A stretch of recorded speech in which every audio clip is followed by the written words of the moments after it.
Graça e paz, meu irmão, graça e paz, minha irmã. Nós estamos chegando a mais um estudo da nossa célula online. Esse tempo que a gente tem tirado para dar continuidade às nossas células e ter esse momento de reflexão. Esse estudo que serve de apoio para os líderes de célula que estão aí aplicando as suas células, fazendo as células virtualmente pelos aplicativos, e também para algumas células que às vezes têm dificuldade de se reunir virtualmente, então recebem esse estudo também.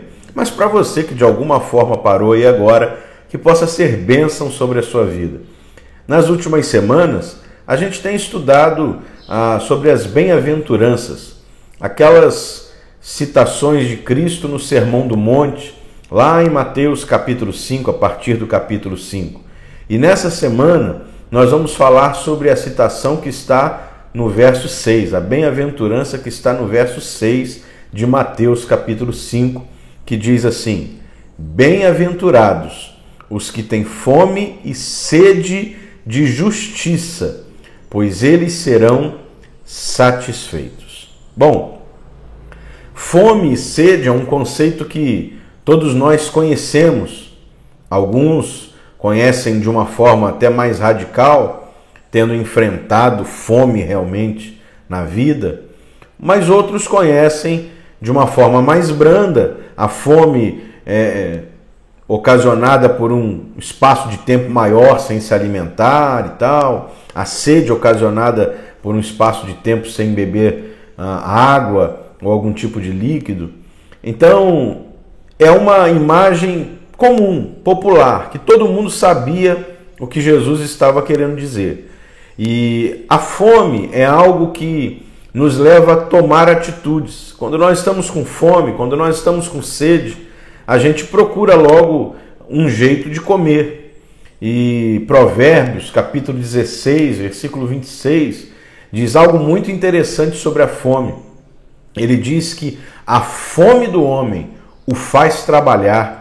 Não é? E eu até costumo brincar com esse texto, porque a Bíblia Viva, que tem em aparelho celular, de forma digital, ela traduz a ideia do texto. E ela traduziu Provérbios 16, 26, dizendo que a necessidade faz o sapo pular. Ou seja, a fome da gente faz a gente ter atitudes, faz a gente correr atrás, faz a gente tomar decisões, faz a gente sair de uma zona de comodismo, de conforto, e ir atrás dos nossos interesses e da resolução dos problemas.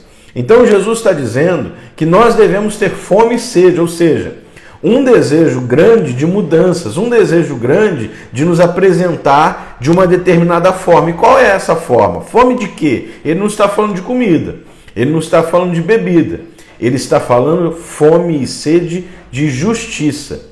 E aqui, o conceito justiça não tem muito a ver com um fórum, com um advogado, com um juiz, a justiça que às vezes a gente entende. A justiça aqui está ligada a nós nos apresentarmos a Deus de uma forma que Ele aceite.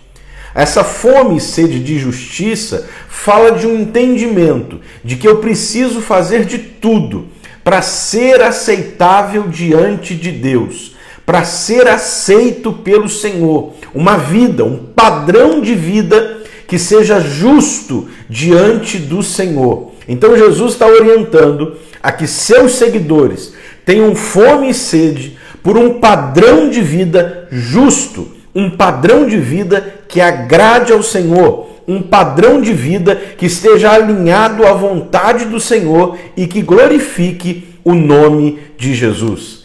Então eu te deixo já essas perguntas. Como tem sido tua vida? Você é alguém que tem fome e sede por um padrão de vida que glorifique a Deus? Você é alguém que vive para exaltar o Senhor? No teu trabalho, nos teus ambientes de convívio diário, você procura de alguma forma glorificar a Deus, viver de forma digna? Num país como o Brasil, onde a gente fala tanto de corrupção, e eu sempre digo que a corrupção não afeta só os altos escalões de liderança da nossa nação, os políticos, que às vezes a gente tem aquele hábito de falar mal deles. a corrupção afeta a toda a população. Eu tenho o costume de dizer que o que difere a maioria da população dos políticos profissionais é tão somente a oportunidade. Por que isso? Porque muitas vezes eu tento levar vantagem em coisas pequenas. Às vezes é um troco, às vezes é um imposto que eu tento burlar, às vezes é algum tipo de gato que eu tento fazer. Enfim, às vezes coisas menores, pequenas, mas que a motivação e o pecado é o mesmo.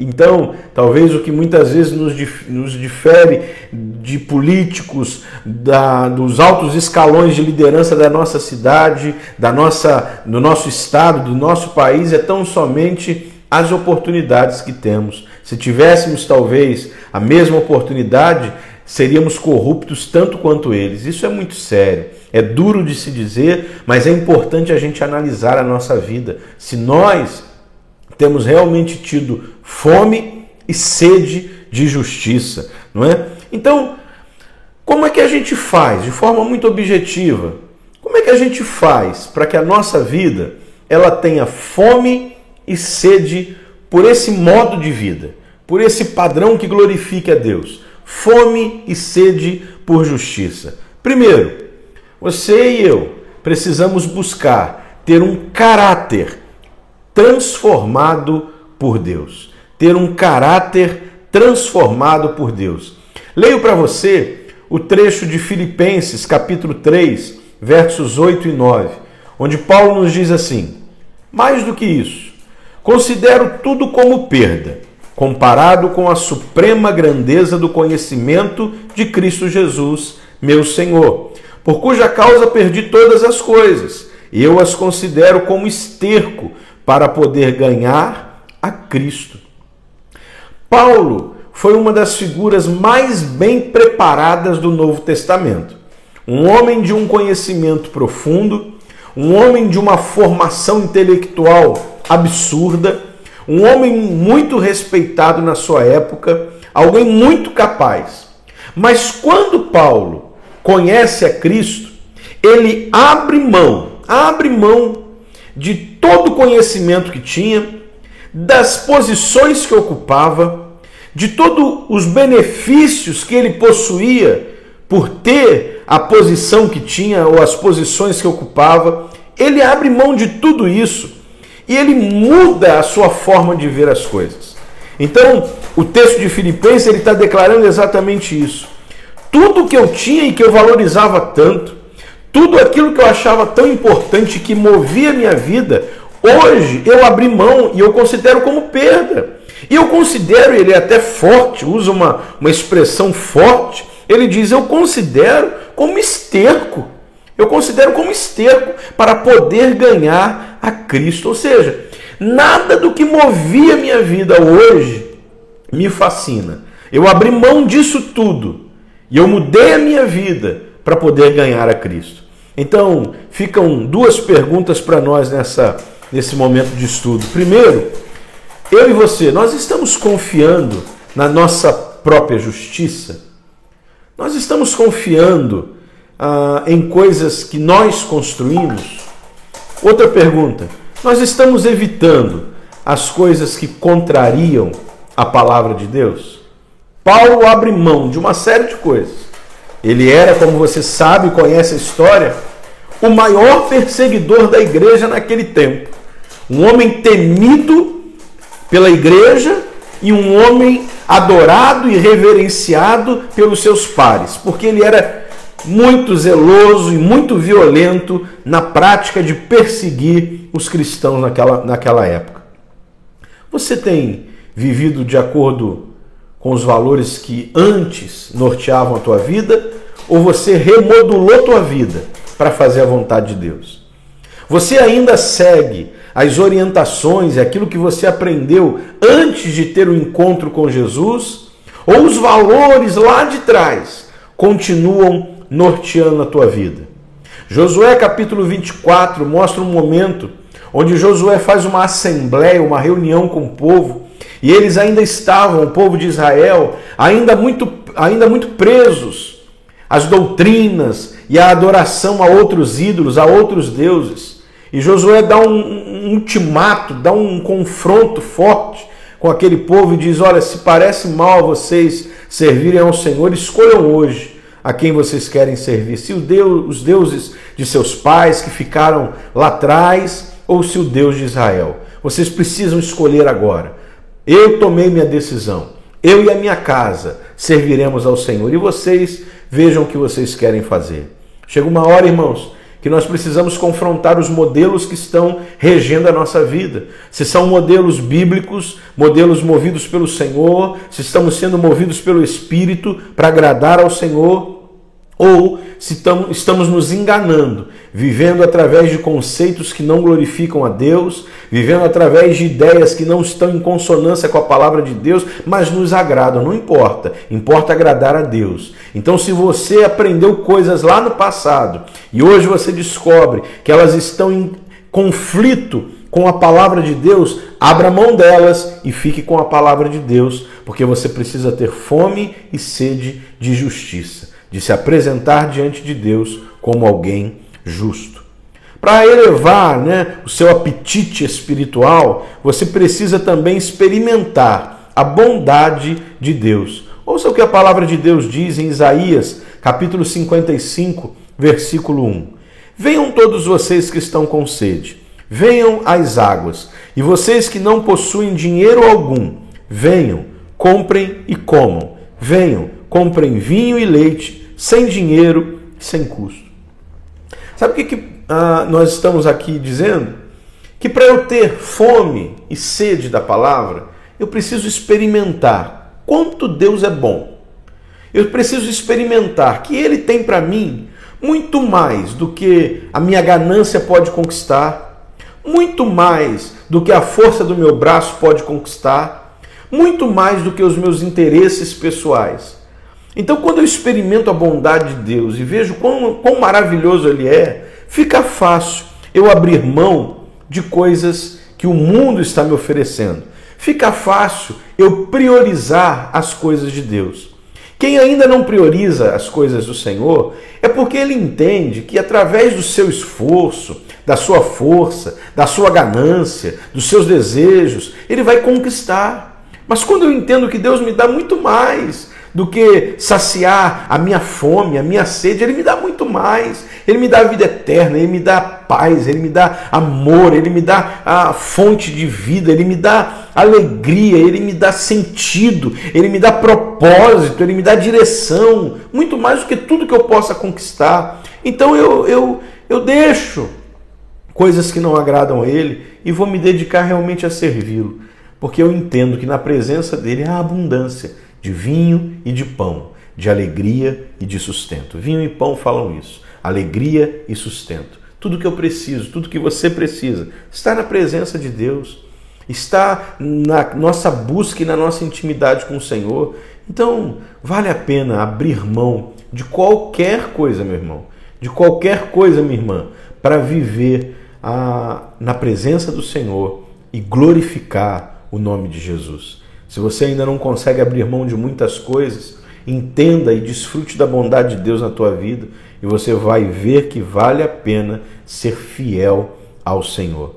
E para a gente terminar, se eu quero elevar o meu apetite espiritual, eu preciso me livrar dos meus pecados. Me livrar dos meus pecados. Romanos capítulo 6, versículo 18, diz assim: vocês foram libertados do pecado e tornaram-se escravos da justiça. Sabe, o caráter do pecado, ele é asqueroso, hediondo e odioso aos olhos do Senhor. O pecado é uma desonra em si mesma e uma desonra ao próprio Senhor. Então, viva em santidade. Isso, às vezes, parece para alguns algo muito difícil, porque quando a nossa mente não está transformada, nós somos sempre levados a pensar que uma vida de realizações está ligada ao pecado, porque a gente ainda é dominado pelo pecado. Então parece que o que realmente vai me trazer saciedade são as coisas que a minha carne deseja. são as coisas que o pecado pode oferecer. Só há uma forma da gente se livrar do pecado: a gente ter um encontro real com Cristo, nascer de novo e viver para a glória dele.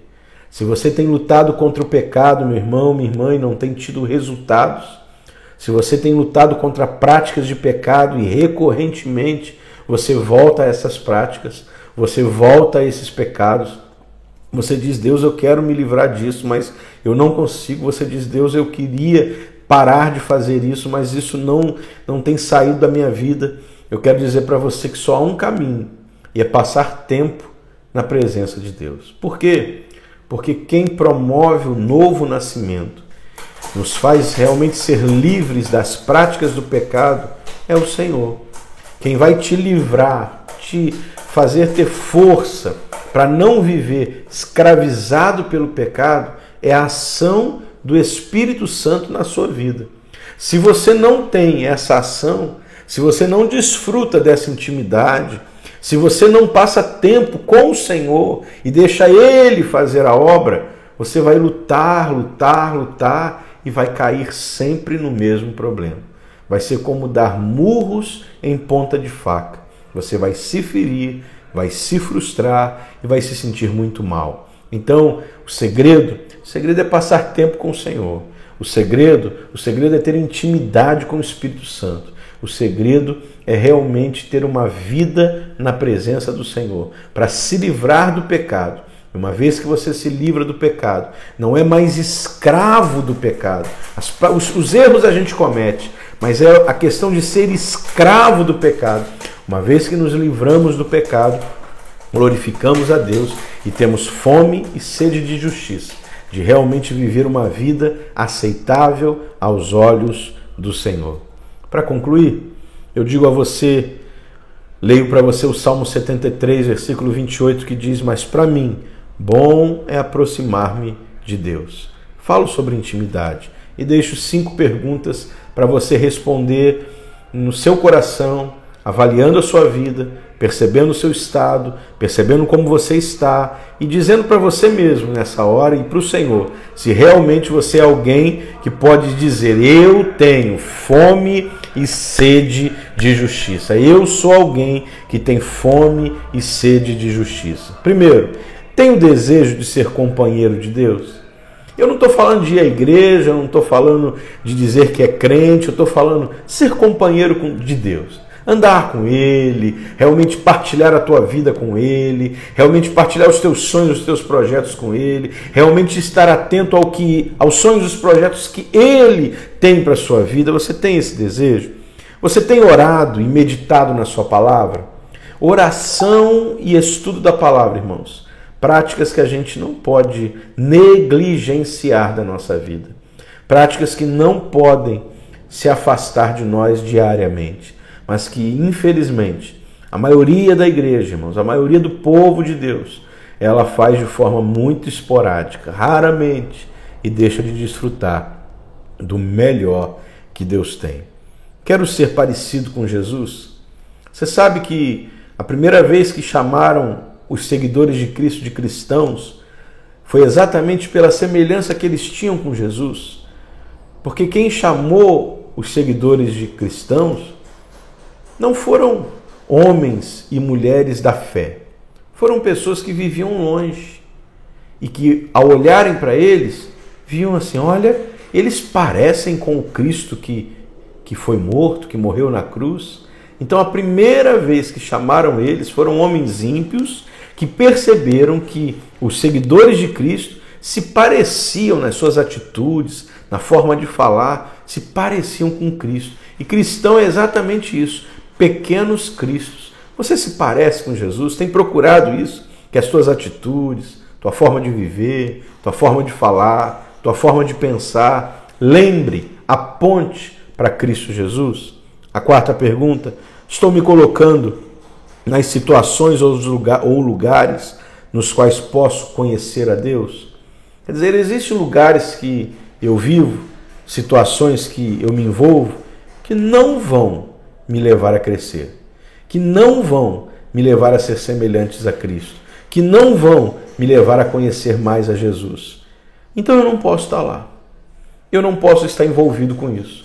Tudo aquilo que me afasta de Deus, todos os lugares que me afastam de Deus, todas as conversas que me afastam de Deus, todas as situações que me afastam de Deus precisam ser evitadas, precisam ser deixadas de lado.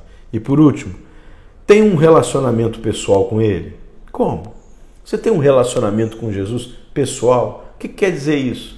Não é aquilo que contam, não é aquilo que falam, não é o estudo que você ouviu, nem esse agora que você está ouvindo, mas é a tua experiência, é o que você fala de Cristo, é o que você experimenta de Jesus. A palavra do Senhor diz, o salmista diz, ó, provai e vede que o Senhor é bom. Você tem provado, você tem experimentado. Uma coisa é quando alguém me mostra uma fruta e diz, veja como está doce, e ela come, ela se delicia com a fruta. Outra coisa é quando eu pego essa fruta e realmente eu a experimento, e eu realmente vejo, provo que realmente ela está muito boa, muito doce. Uma coisa é quando alguém conta um testemunho, uma coisa é quando alguém fala de Jesus, outra coisa é quando eu experimento na minha vida. Outra coisa é quando eu tenho um relacionamento pessoal com Ele. Não é só o fruto da experiência da minha igreja, da experiência do meu grupo, da minha célula, mas é fruto da minha experiência com Jesus. Que Deus nos abençoe, que nós sejamos homens e mulheres que temos fome e sede de justiça, fome e sede de vivermos uma vida que agrada, que glorifica, que exalta ao Senhor e que realmente faz com que Deus ache graça na nossa vida, tenha prazer em nossas vidas. Que Deus te abençoe, até a próxima semana, obrigado por passar esse tempo comigo, fique na paz, em nome de Jesus.